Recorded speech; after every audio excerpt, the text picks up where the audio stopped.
Jim Tedesco is an elected official who cares. He knows the county inside and out. He has worked hard for all of us. He has been a mover and a shaker in the areas of healthcare, education, public safety, human services, and good government. He is a man who truly deserves to hold this office and who is the very personification of what an excellent county executive should be. Ladies and gentlemen, please rise and join me in extending a warm welcome to our county executive, Jim Tedesco.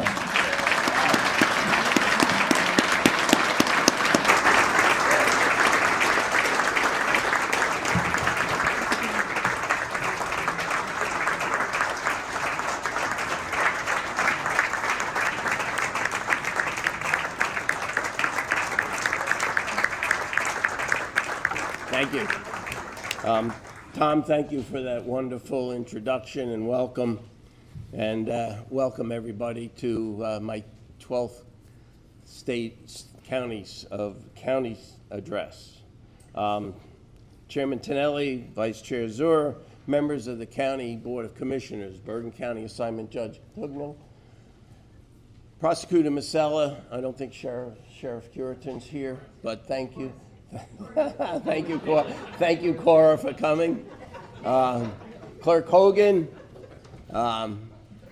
clergy, my partner Connie, and Bergen. Honored guests, county employees, and the people of Bergen County. Good afternoon. Before I begin today's address, I'd like to recognize two individuals who, since my last state of the county, are no longer with us, and whose absence who continue to feel deeply. Surrogate Court Judge Michael Dressler and former Freeholder Chairman David Gans. I ask everyone to please stand for a moment of silence in memory of both of them.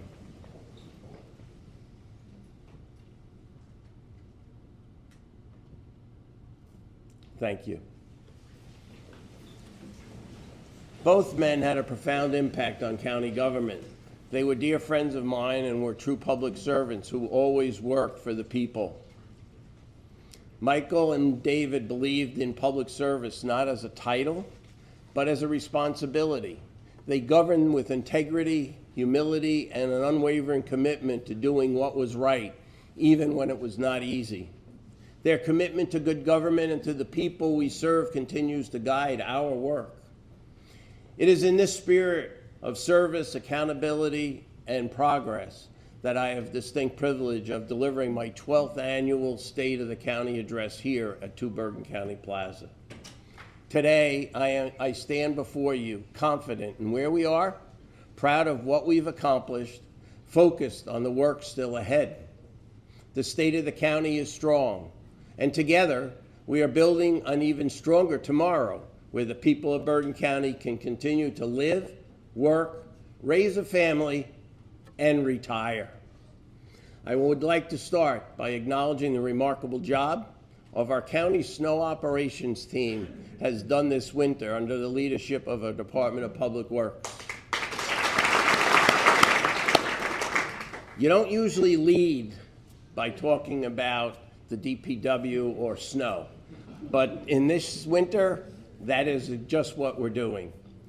Well over 100 employees from multiple departments and divisions responded to 2 record-breaking storms in January and February, and their efforts ensured that all county roads remain passable, critical infrastructure remained operable, and essential services continued for our residents when they needed us the most. I also want to take a moment to recognize the service of 2 dedicated longtime division directors in our DPW who will be retiring at the end of the month. Our Director of DPW Operations Division, Tom Connolly. Tom, who is leaving us with nearly 25 years of service, and our Director of Mosquito Control, Warren Stoudinger, who has nearly 48 years of service with the county. Warren, just so you know, he's retiring in a few weeks. He's at a conference about mosquitoes.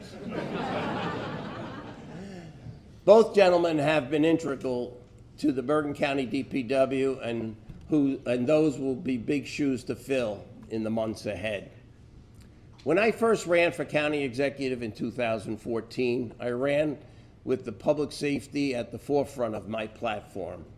As a volunteer firefighter and first responder for nearly 50 years, I understood the importance of having a strong public safety response network and ensuring that our first responders have the tools they need to keep our county safe.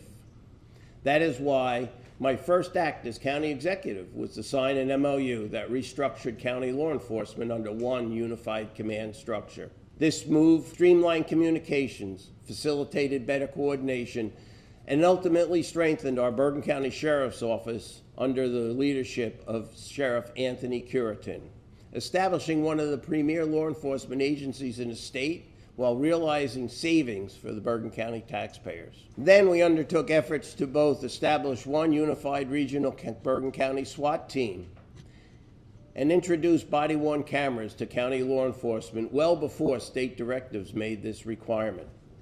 We have also focused on staying ahead of emerging threats, especially as we've seen a troubling rise in anti-Semitism and bias-driven incidents targeting minorities and marginalized communities across the country.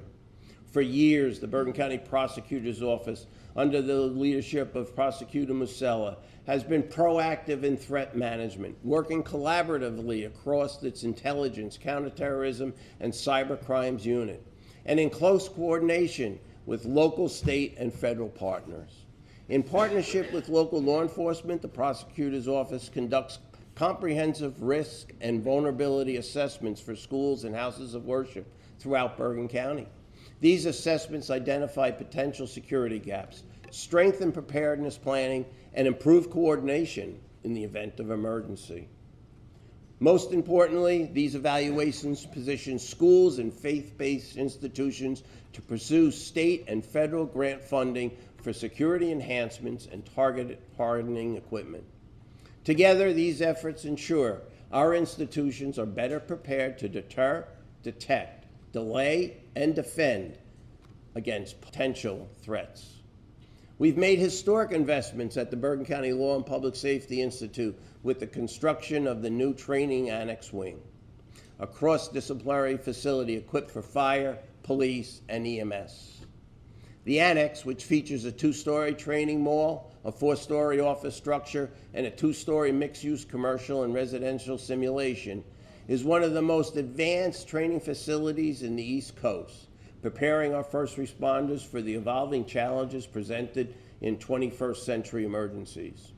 In 2023, we further strengthened our emergency response network with the establishment of the Bergen County Medical Services under the leadership of the county's Office of Emergency Management.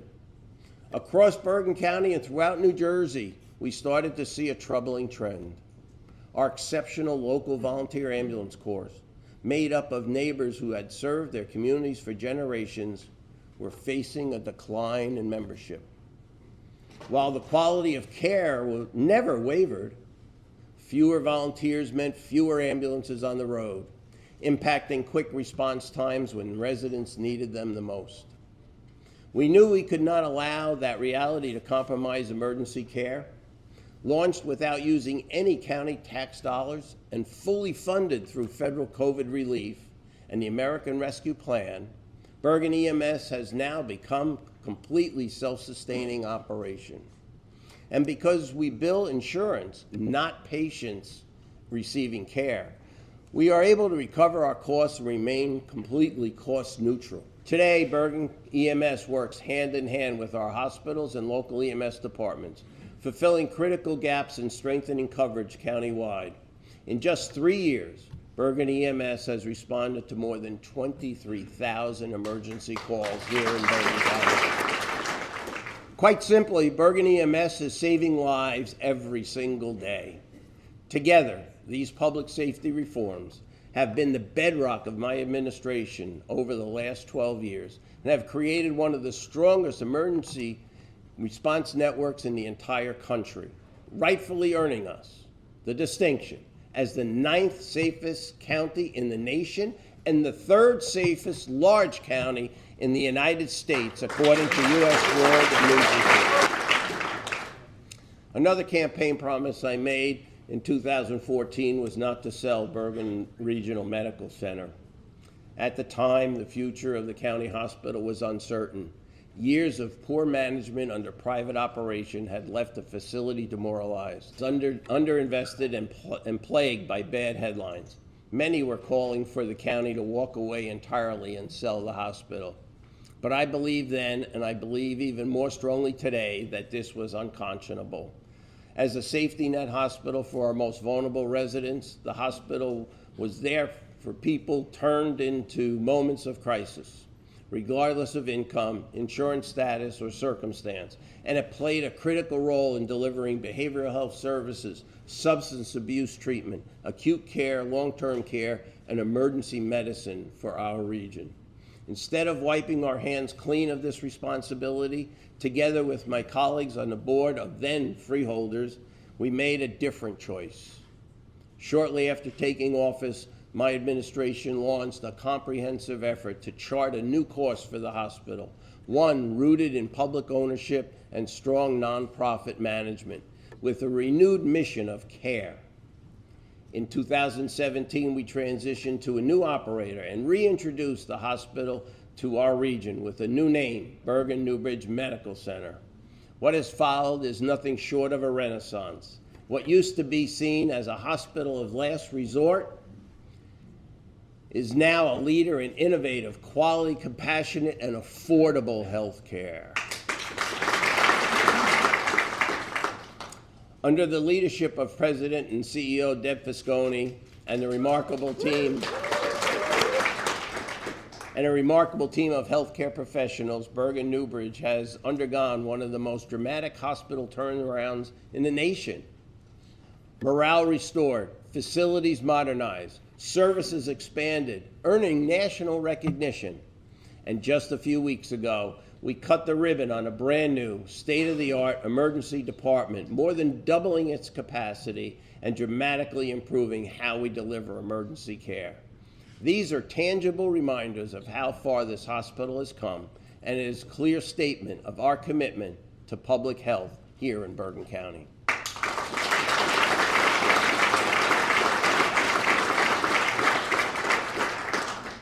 And we're not done yet. In a few months, we will break ground on a new 45,000 square foot facility in partnership with WellBe Health on the Bergen Newbridge campus, expanding access to the PACE Medicaid program so more seniors can receive comprehensive care while continuing to live independently at home. Today, Bergen Newbridge offers cutting-edge care while remaining true to its core mission, welcoming everybody and turning nobody away.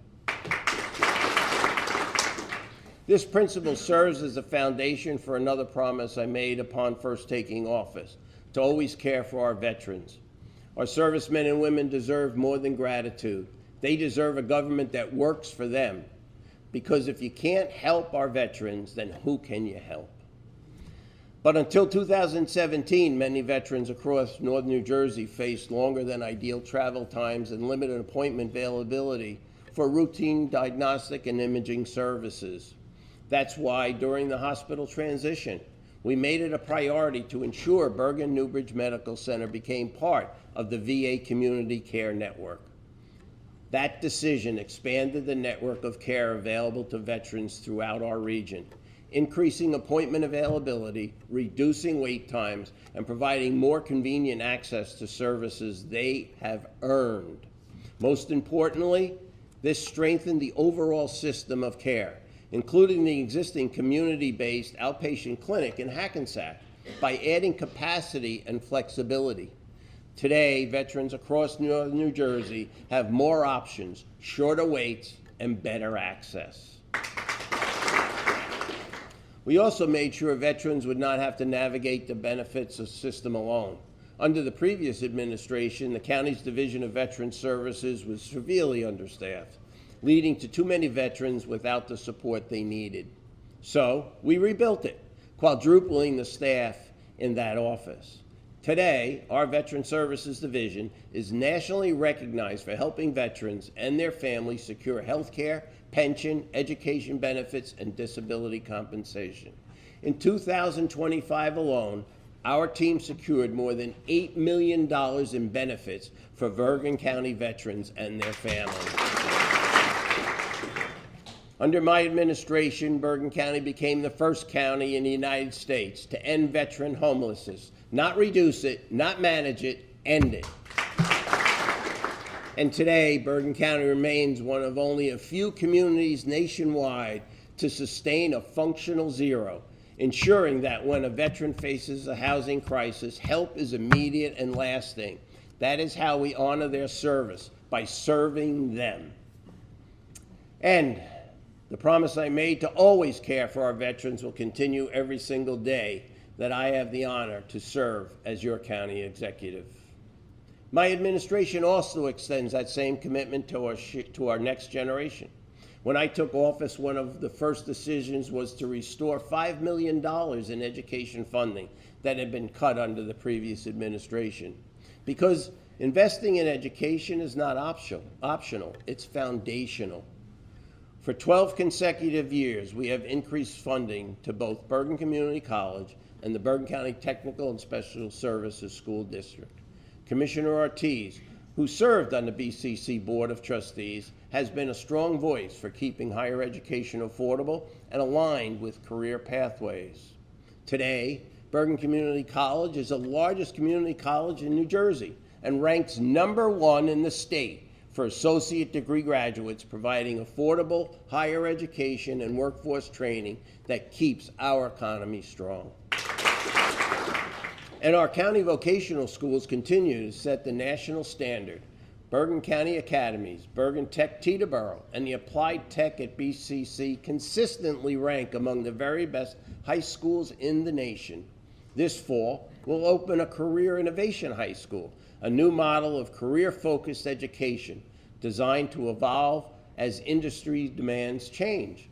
Its inaugural programs will include dental health care, logistics and fabrication and design, all fields that are in high demand. By expanding access to hands-on career-focused education, we're building clear pathways from classroom to career, ensuring Bergen County students remain competitive, prepared, and ahead of the curve in an ever-changing global economy. Because when we invest in education, we are investing in the future of Bergen County. For the past 12 years, our Department of Human Services, the largest department in county government, has been central to strengthening the quality of life for Bergen County residents. Human Services is not just about responding in times of crisis. As Commissioner Marte understands firsthand from his career as a social worker, this work is about providing support systems that allow people to stay connected and independent. It's about supporting seniors, veterans, individuals with disabilities, families, and residents at every single stage of life, ensuring that everyone has access to the resources that help them live with dignity. Our Bergen County Hearts Family Shelter, now is in its 5th year, has sheltered 198 families, placing more than 60% into permanent housing. In the last 6 years, Meals on Wheels delivered over 2.5 million meals to seniors, veterans, and residents with limited mobility. And more than 1 million meals has been served at our senior activity centers. This year alone, our Division of Alternatives to Domestic Violence secured a record $1.42 million in grant funding to continue their critical work supporting survivors. And when the federal shutdown impacted families last November, our Office of Food Security distributed 180,000 pounds of fresh produce and shelf-stable items to more than 1,200 Bergen County households of federal employees and SNAP recipients. In the same way, our Department of Health Services has also strengthened Bergen County's public health infrastructure. We are now able to directly order a wide range of vaccines from the state, including flu, COVID, hepatitis, and others, allowing us to respond quickly to bring protection directly to our communities. The Health Department's impact can also be seen in the continued growth and upgrades of the Bergen County Animal Shelter and Adoption Center. As Commissioner Voss loves to tout, Recently completed kennel renovations have expanded capacity, saving more lives of beloved pets, and upcoming construction will focus on renovations to the shelter's medical suite so we can continue to give our furriest residents the best care possible. Together, these services protect the health, safety, and well-being of Bergen County families, strengthening the quality of life here in Bergen County. As one of the most densely populated counties in the nation, the preservation, protection, and enhancement of nearly 10,000 acres across our Bergen County park system remains a top priority for this administration. As Chairman Tonelli can attest, we have several projects underway to improve both passive and active recreation throughout our network of parks as guided by the 2019 Parks Master Plan. Building upon the ecological and habitat restorations completed a few years ago at the Teaneck Creek portion of Overpeck County Park and in the Ridgewood Wild Duck Pond, the county is moving forward with similar projects at Walden Pond at Van Zorn County Park in Paramus and Otto Pelly Pond in Saddlebrook section of the Saddle River Park to replace the aging pond liners, reintroduce native plantings, and improve water circulation to support wildlife. Design work continues in southern Bergen County to reclaim the long-abandoned Carlton Hill rail line for public use, which will soon transform into a vibrant 1.1-mile linear park on the border of Rutherford and East Rutherford. Pascack Brook County Park in Westwood is also slated for a refresh that will include a new inclusive playground, brand new pickleball courts, and a picnic area. Parks also plans on renovating athletic fields at Overpeck Park and Riverside County Parks, installing a new pavilion at Van Zorn County Park as well. And in late spring, golf will celebrate the completion of the long-awaited Overpeck Golf Course Clubhouse. And for those of you that are golfers, you all know how long you've been waiting. Providing our golfers with a premium experience at public course price, keeping the sport accessible for everyone who loves the game. The clubhouse will also include 2 state-of-the-art indoor golf simulators, allowing for year-round play no matter what the weather.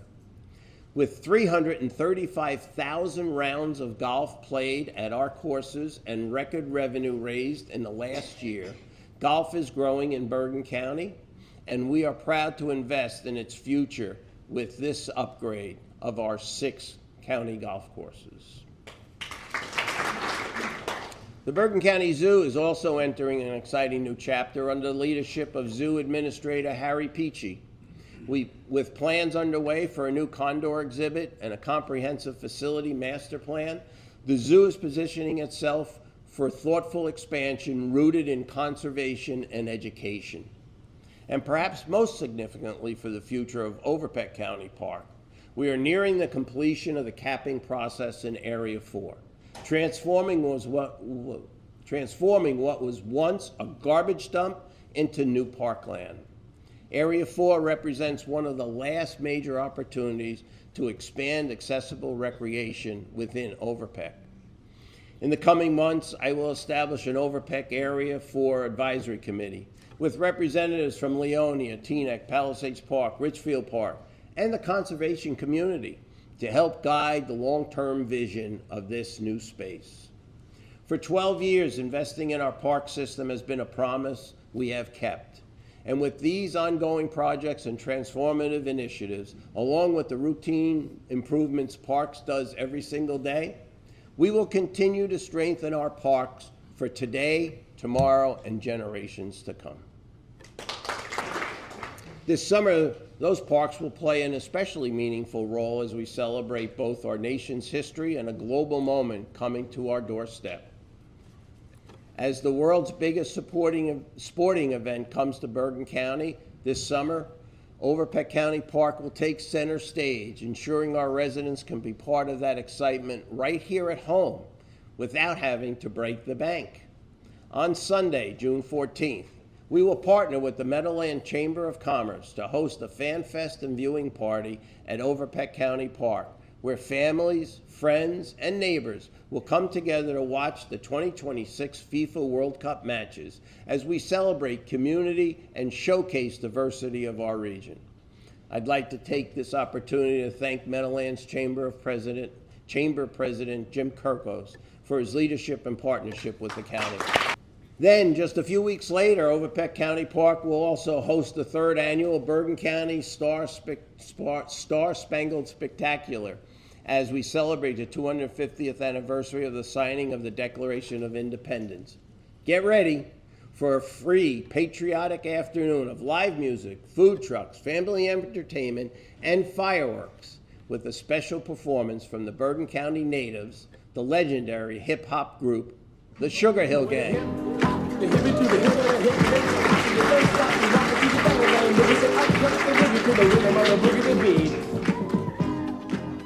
Speaking of our nation's 250th anniversary, the Bergen 250 initiative, with the support of Commissioner Amoroso, is well underway with programming across the county that has included our revolutionary roundtable speaker series and tavern talks, as well as the promotion of Municipal 250 program.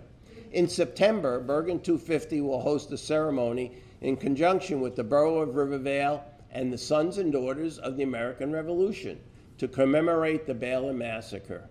You can learn more about this and all Bergen County history programs by heading to our website, bergen250.com.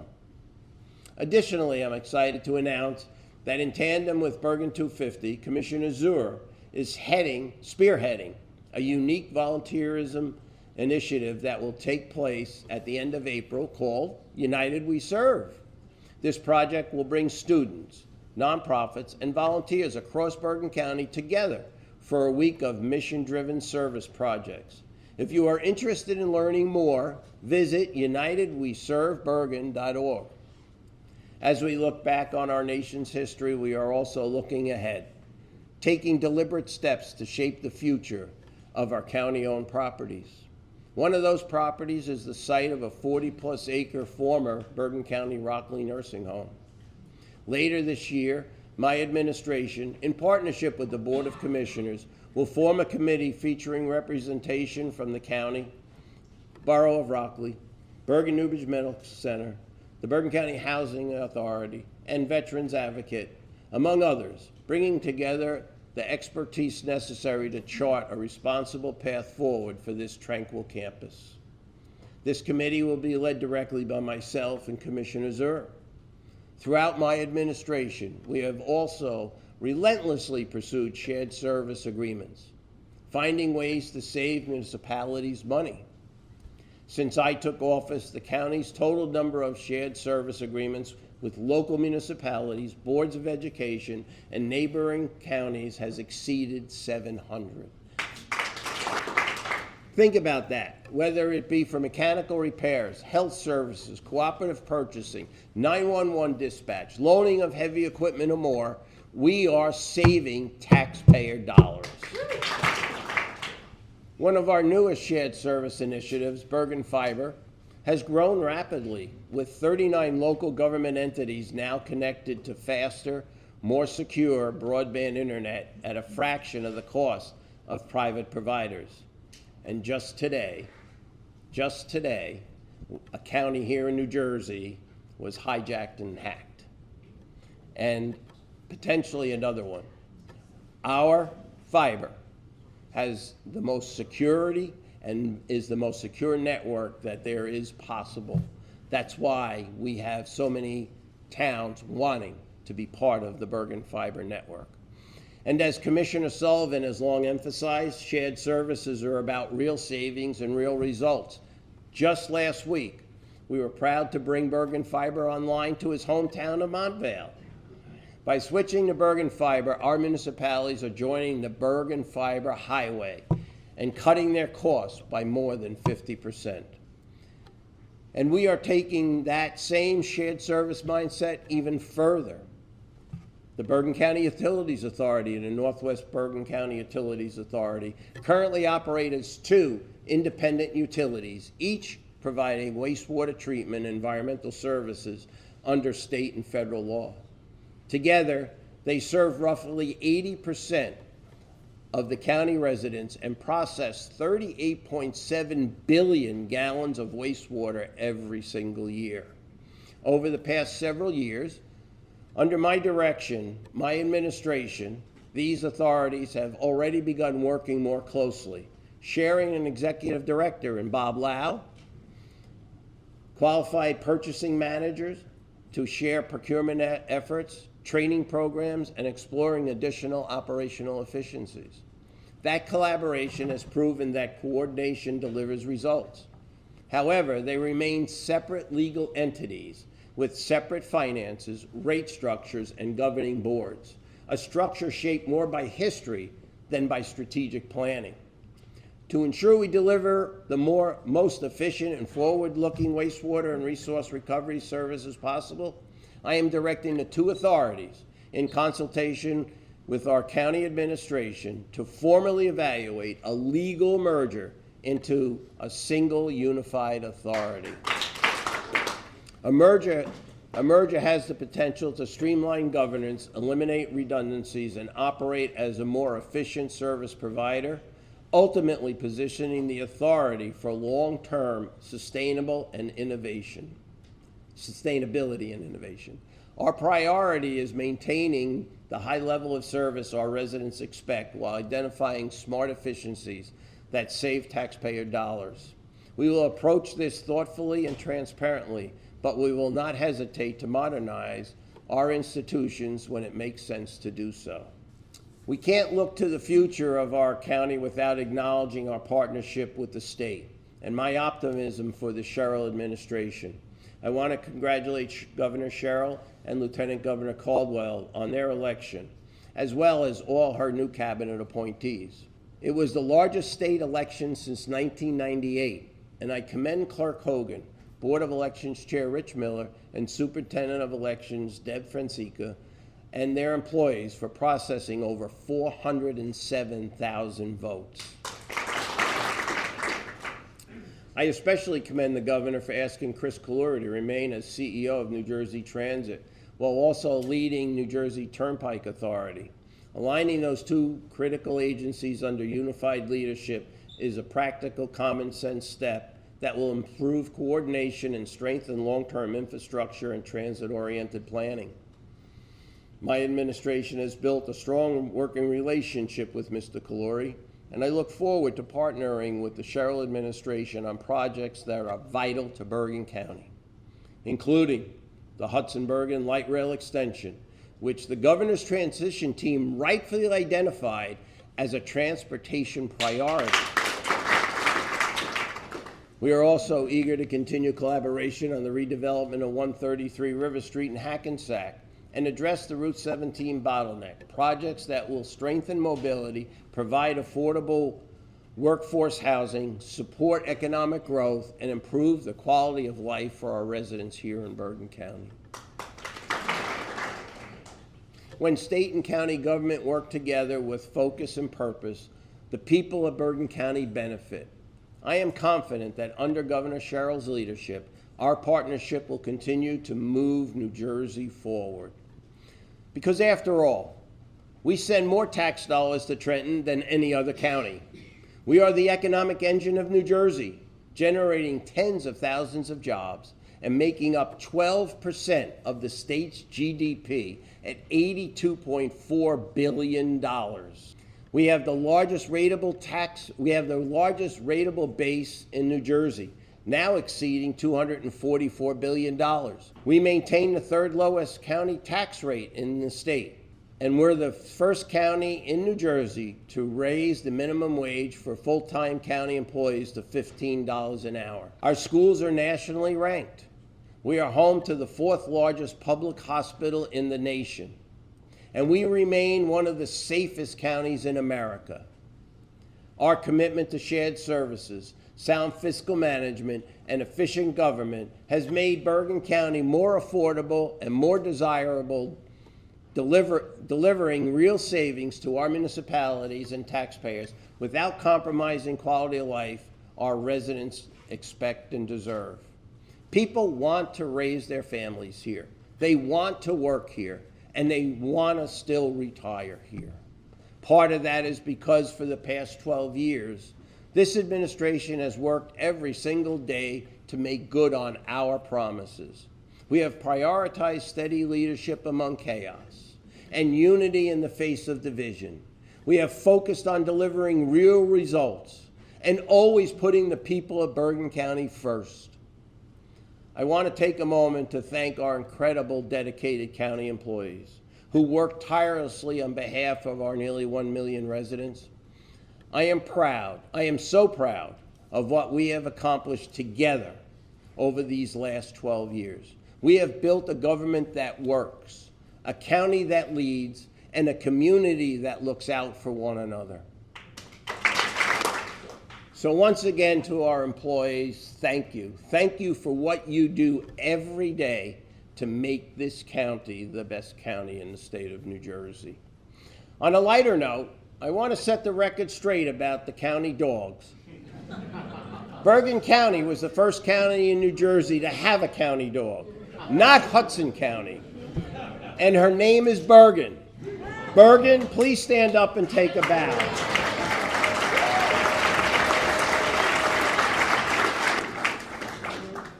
We are the best, we are Bergen County, and we are the best county.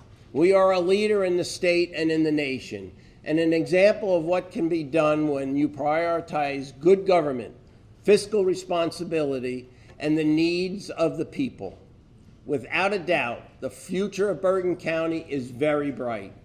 And as long as I have the honor and privilege of serving as your county executive, I promise to continue to work on behalf of you and your families.